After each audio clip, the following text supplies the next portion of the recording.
Hello everyone, welcome back to your own channel. Dear children, we have started chapter 13 of class 6, that is value of work. And in previous video, part 1 of this chapter, we have discussed about the economic and non-economic activities. And in today's video, we are going to discuss with the next topic, that is types of economic activities.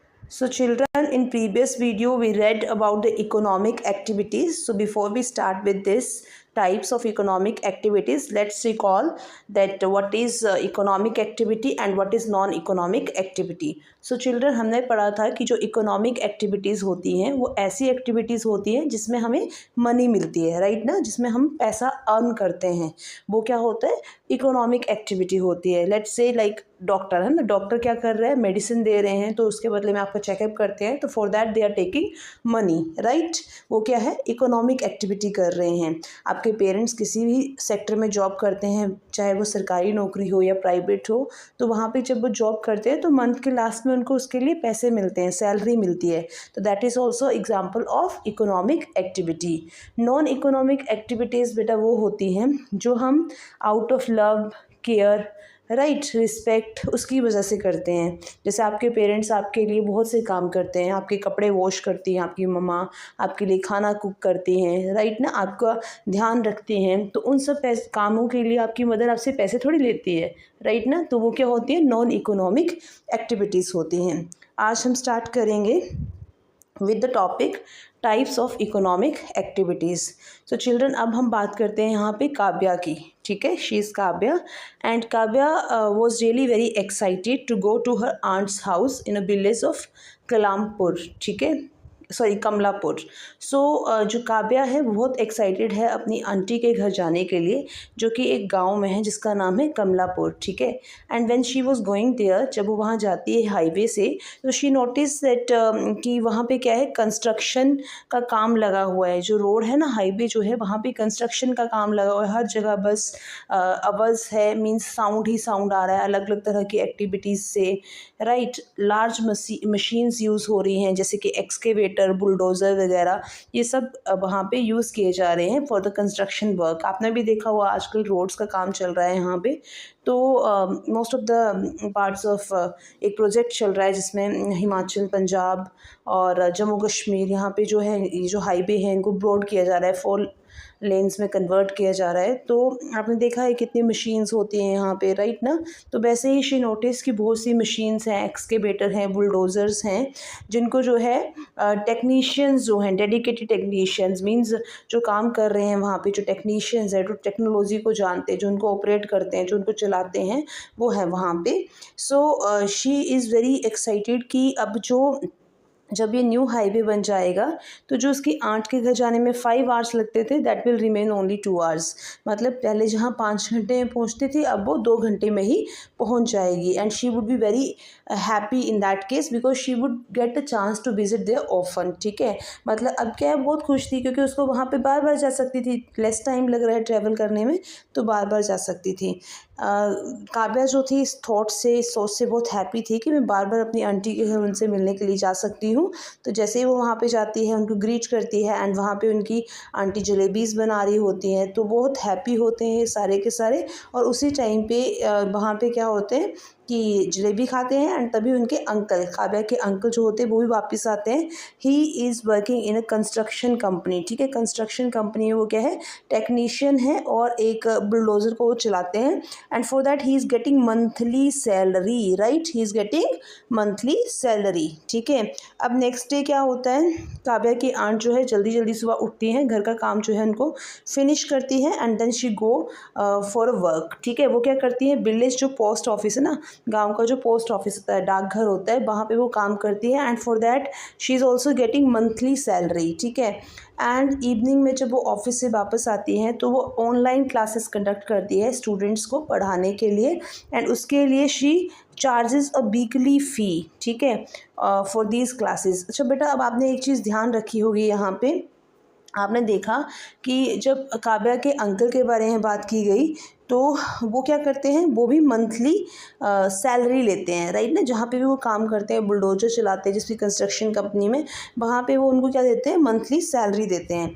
फिर जब हमने बात की काव्या की aunt के बारे में, तो जहाँ वो पोस्ट ऑफिस में काम करती है वहाँ पे वो मंथली सैलरी लेती हैं।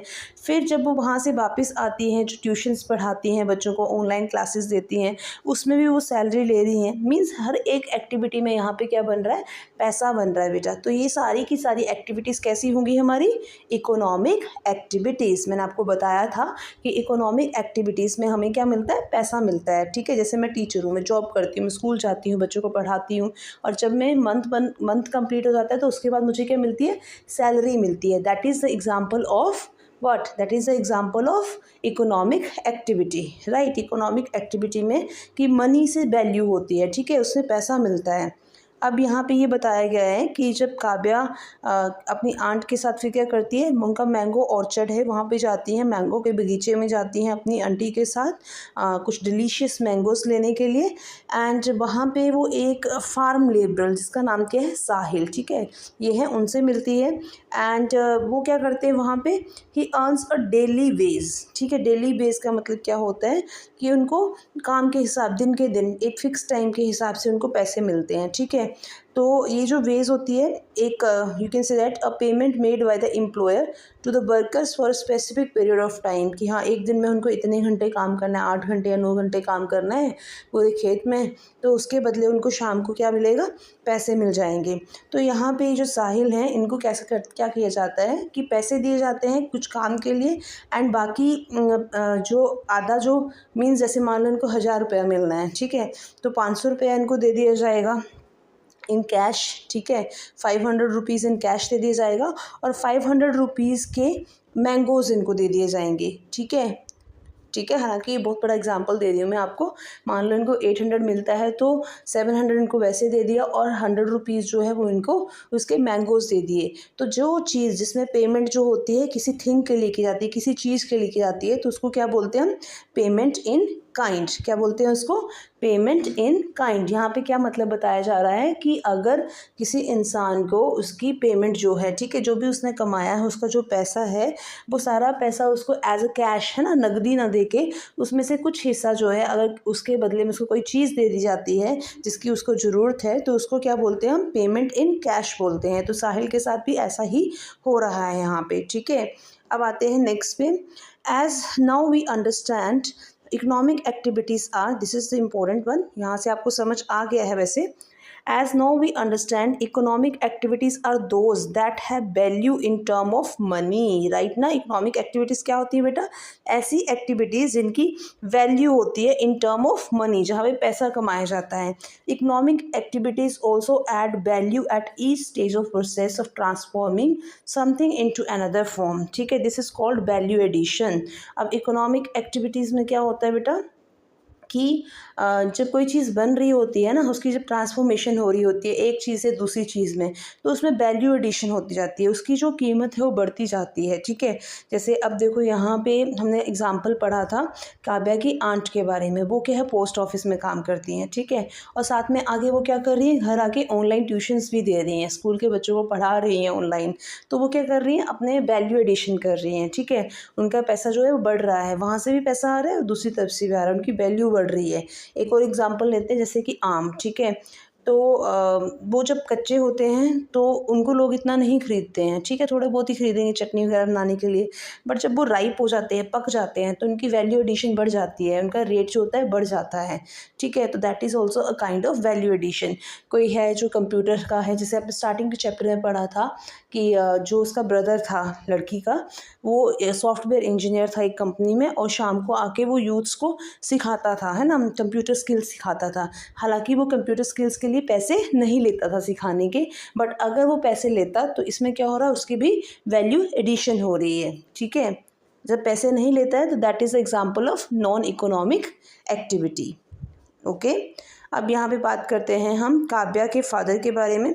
जो काव्या के फादर हैं बेटा, वो क्या करते हैं, कारपेंटर हैं, लकड़ी का काम करते हैं, जो कि लगभग आसपास की ही मार्केट से 600 रुपीज़ की एक लकड़ी खरीदते हैं एंड उससे वो कुछ टूल्स की हेल्प से और अदर मटेरियल की हेल्प से फर्नीचर बनाते हैं, यू कैन सी है। एंड आफ्टर दैट उस चेयर को वो 1000 रुपीज़ में बेच रहे हैं।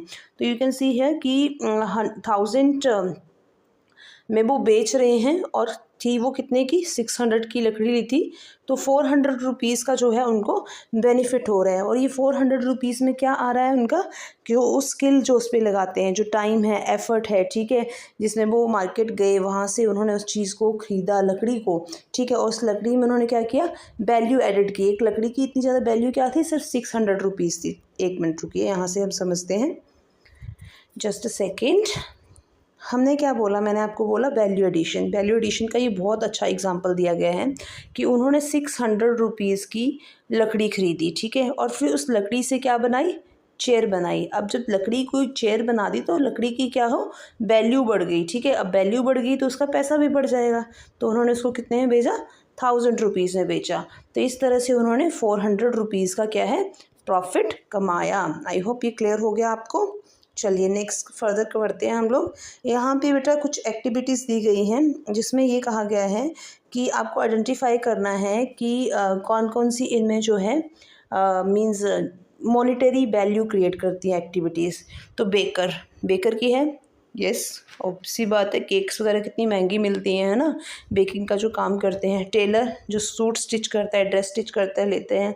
Farmer repairing their tractor. अब ये जो फार्मर जो अपने ट्रैक्टर को खुद रिपेयर कर रहे हैं, तो उसमें क्या होगा, अगर खुद कर रहे हैं तो ठीक है, बट लेकिन खुद तो नहीं होगा, किसी से होगा, तो इसलिए उसमें वैल्यू दे रहे हैं।